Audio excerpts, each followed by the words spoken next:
Hello kings and queens, I'm so excited to record this video today. It is literally 8:54 p.m.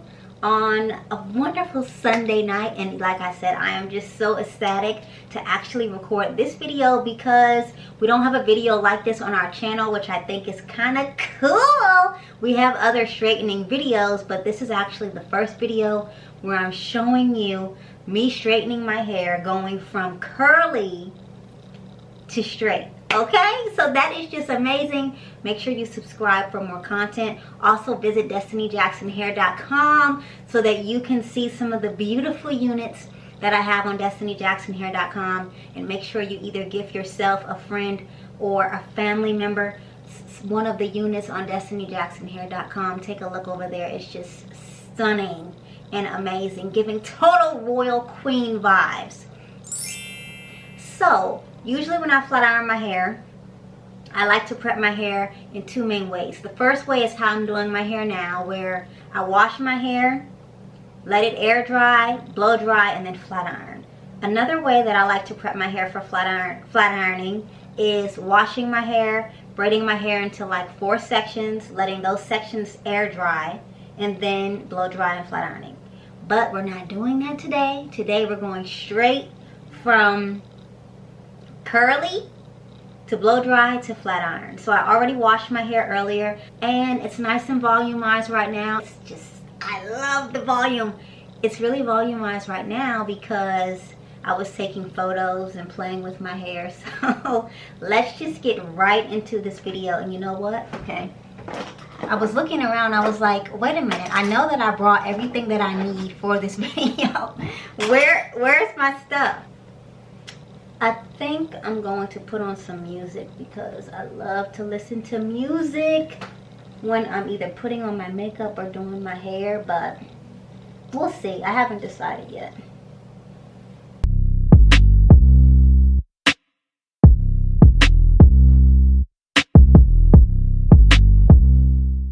Yeah, I've decided that we're going to put on music, so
Okay, so I'm almost halfway finished. I just straightened the roots on this side. I still haven't completely flat ironed this side yet. I'm trying something new this time. This is actually my first time where I'm going in with the smaller flat iron to flat iron my roots first and then flat iron everything. So I just wanted to show you what the roots look like versus flattened and unflattened. So it's a subtle difference, but it definitely matters because, you know, I like to have really sleek hair when I flat iron my hair. Oh, it's the redundancy for me. So we'll see how it turns out. So now I have to flat iron this side and then flat iron the roots on this side and then flat iron the entire section. You'll just see. You'll see.